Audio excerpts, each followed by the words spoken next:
دین میں بھلائی دنیا و آخرت کی، پیغام شعیب کاشفی ہم سب کا رہنما ہے۔ تمہارے درجے پاک بلند کرتا ہے، لیکن اس کے ساتھ ساتھ اس کی خطرناکیوں کا، اس کے فتنے اور آزمائش ہونے کا، اس کے مصیبت اور ہمارے لیے وبال جان ہونے کا یہ احساس ہمارے اور آپ کے دل میں ہر لمحہ ہونا چاہیے۔ جیسے ہم یہ دعا مانگتے ہیں اللہم انا نسألک علما نافعا، یا اللہ ہم کو علم نافع عطا فرما، تو سرکار کی زبان سے وہیں پر یہ بھی سکھایا گیا اللہم انا نعوذ بک من علم لا ينفع، یا اللہ ہم کو ایسے علم سے پناہ دیجئے جو علم ہم کو نقصان میں ڈالے، گھاٹے میں ڈالے، جو تجھ تک پہنچانے کے بجائے ہمارا یہ علم ہم کو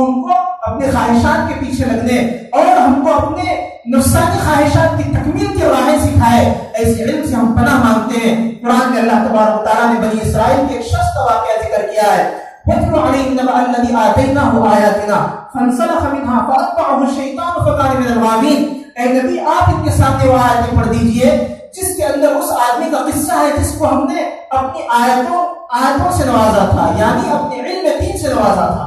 لیکن فَانْسَلَخَ مِنْهَا وہ زمین کی طرف چلا گیا، اور فَانْسَلَخَ مِنْهَا فَأَتْبَعَهُ الشَّيْطَانُ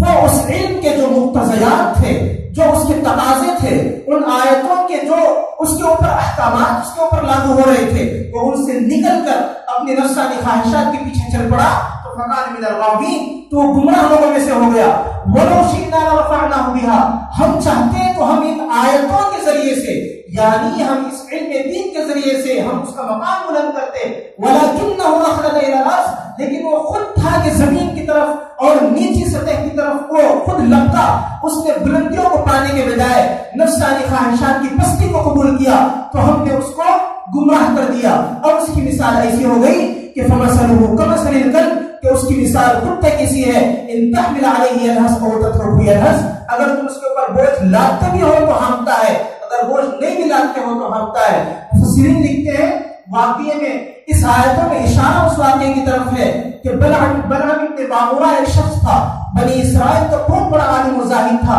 اس کے اعظم جانتا تھا، جو دعا وہ قبول کرتا تھا رب کائنات کی طرف سے، جو دعا وہ مانگا کرتا تھا رب کائنات کی طرف سے قبولیت فوراً ہی نظر آتی تھی۔ حضرت موسیٰ علیہ السلام کو حکم دیا گیا کہ اس کی جو قوم ہے یہ جبارین کی قوم ہے، اس کے خلاف ان کو جہاد کرنا ہے۔ حضرت موسیٰ کے جب جہاد کی بات اس نے سنی تو اس کی قوم کے لوگ بلعم ابن باعورہ کے پاس آئے اور انہوں نے کہا کہ تم تو مستجاب دعوت ہو، تم حضرت موسیٰ کے خلاف دعا کرو تاکہ ہم ان کی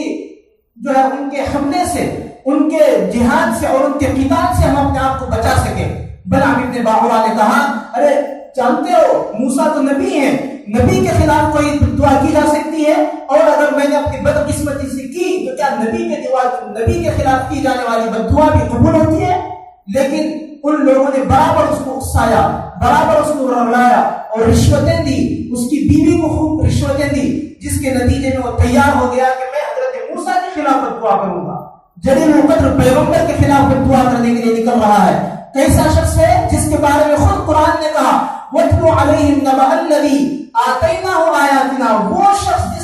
جس کو ہم نے اپنی آیتیں دی تھی، یعنی اپنے علم سے جس کو نوازا تھا، لیکن دیکھ رہے ہیں دنیا کی چمک دھمک، دنیا کی چیزیں جب اس کے سامنے آئی تو اسی علم نے اس کو کس بات پر آمادہ کر لیا؟ یہ نبی برحق بلکہ جلیل القدر انبیاء میں سے، اولو العزم پیغمبروں میں سے حضرت موسیٰ کا شمار ہوتا ہے۔ اس علم نے جب اس کو نفسانی خواہشات کی راہ دکھائی تو وہ جرأت کتنی بڑی کر بیٹھا، حضرت موسیٰ کے خلاف دعا کرنے کے لیے نکلتا ہے۔ اللہ تبارک و تعالیٰ کی طرف سے نظام یہ ہوتا ہے کہ جب وہ بد دعا کا جو جملہ اپنے منہ سے نکالتا ہے، اللہ تبارک و تعالیٰ وہ ساری بد دعا خود اس کے اور اس کی قوم کے حق میں نکالتے ہیں۔ وہ چاہتا ہے کہ لعنت حضرت موسیٰ کے قوم پر کرے، لیکن لعنت خود اپنی ذات پہ اپنی قوم پہ کر بیٹھتا ہے۔ اور چونکہ مستجاب الدعوات تھا ہی، اب جو دعا کر رہا ہے حضرت موسیٰ کے خلاف جانے کے بجائے اپنی زبان خود اپنے خلاف لعنتیں کر رہا ہے، اور اس کے بعد جب دعا سے فارغ ہوا اس کی زبان کتے کی طرح باہر لٹکنے لگ گئی۔ کس قدر بڑی عبرتیں ہیں اس کے اندر کہ اللہ نے کیا کہا وَاتْلُ عَلَيْهِمْ نَبَأَ الَّذِي آتَيْنَاهُ آيَاتِنَا فَانْسَلَخَ مِنْهَا، اس آیتوں کے اس علم کے مقتضیات سے نکل گیا تو پھر کیا ہو گیا؟ شیطان اس کے پیچھے لگ گیا۔ تو بھائیوں، یہ علم ہم جو حاصل کرنے کے لیے آئے ہیں، یہ علم بھی ایسا ہی ہے کہ جہاں ہم کو ہر لمحہ اس کے اوپر شکر گزاری چاہیے، اس کے اوپر خوشی و مسرت کا احساس ہمارے دلوں میں چاہیے، وہاں پر ہر لمحہ اس سے بڑھ کر ہم کو اس کی مضرتوں سے، اس کے نقصانات سے اور اس کی جو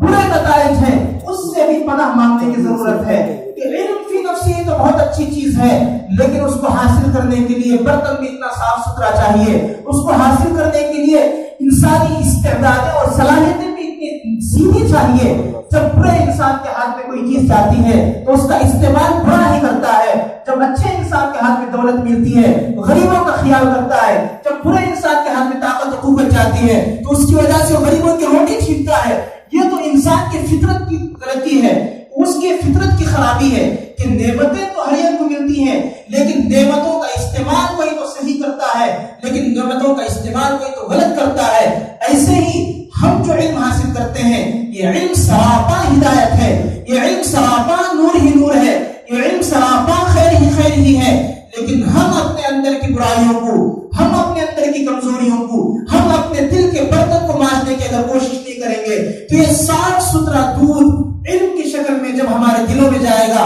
تو پھر وہ دودھ پھٹ جائے گا، وہ دودھ خراب ہو جائے گا۔ اس دودھ کو جب کوئی پیے گا تو کہے گا کہ دیکھو دودھ کتنا خراب ہے، یعنی دیکھو کہ مولانا کتنے خراب ہے، عالم کتنا خراب ہے، ان کے علم سے کتنی تباہیاں پھیلی، ان کے علم سے کتنے نقصانات پھیلے۔ آپ تو جانتے ہوں گے کہ جتنے گمراہ فرقے دنیا میں پیدا ہوئے ہیں، اس کے جو بانی مبانی قسم کے لوگ مانے گئے، سب اپنی جگہ پر بڑے بڑے علامہ الدہر تھے، سب بڑے بڑے قرآن و حدیث کے ماہرین تھے، لیکن انہوں نے اس کو اس شرائط کے ساتھ، اس کے اس آداب کے ساتھ، اس کے ان اصول کے ساتھ اس کو حاصل نہیں کیا، جس کی وجہ سے وہ گمراہی کے علم بردار بن گئے۔ اور اس کی سب سے بڑی وضاحت تو اس حدیث سے نظر آتی ہے کہ خود حضور نے فرمایا کہ میری امت میں 72 فرقے ہوں گے، ہر ایک اس میں سے دعویٰ کرے گا کہ میں صحیح ہم پر، میں حق راستے پہ ہوں، صحیح ہوں، اور ہر ایک قرآن و حدیث سے استدلال کرتا بھی ہے۔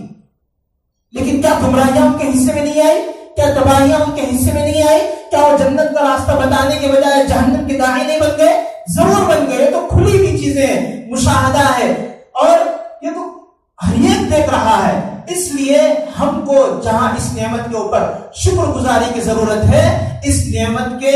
جو خطرناک بسا اوقات نتائج مرتب ہوتے ہیں ہماری اپنی کمزوریوں کی وجہ سے، اس چیز کو اس کے اصول و شرائط و آداب کے ساتھ نہ حاصل کرنے کی وجہ سے، ان سب چیزوں پر بھی ہماری نگاہ برابر ہونی چاہیے۔ ہر لمحہ ہمارا امتحان میں گزر رہا ہے، ہر لمحہ ہمارا آزمائش میں گزر رہا ہے۔ جتنے ہمارے علم میں ترقی ہو رہی ہے، درجات میں ترقی ہو رہی ہے، کتابوں میں ترقی ہو رہی ہے، یہ سب کے سب آزمائش کے مرحلوں میں ترقی ہو رہی ہے، امتحان کی گھڑیوں میں ترقی ہو رہی ہے۔ اس لیے بڑے چوکنا ہونے کی بھی ضرورت ہے، فکر مند ہونے کی بھی ضرورت ہے، اور اس پہلو سے بھی اس کے اوپر غور کرنے کی ضرورت ہے۔ دعا فرمائیں کہ اللہ تبارک و تعالیٰ مجھے بھی، آپ کو بھی علم کی نعمتوں سے، برکتوں سے اور اس کے صحیح نتائج سے، صحیح ثمرات سے اللہ تبارک و تعالیٰ ہم کو مزین فرمائے، مالا مال فرمائے۔ علم کی اور علم کی جو مسرتیں ہیں، جو خطرناک اس کے نتائج بسا اوقات مرتب ہوتے ہیں، اور اس کی جو تباہیاں ہیں، اللہ تبارک و تعالیٰ مجھے اور آپ کو اور سب جتنے بھی اس لائن میں لگے ہوئے ہیں ان سب کے اللہ تبارک و تعالیٰ حفاظت فرمائے۔ آمین۔ وآخر دعوانا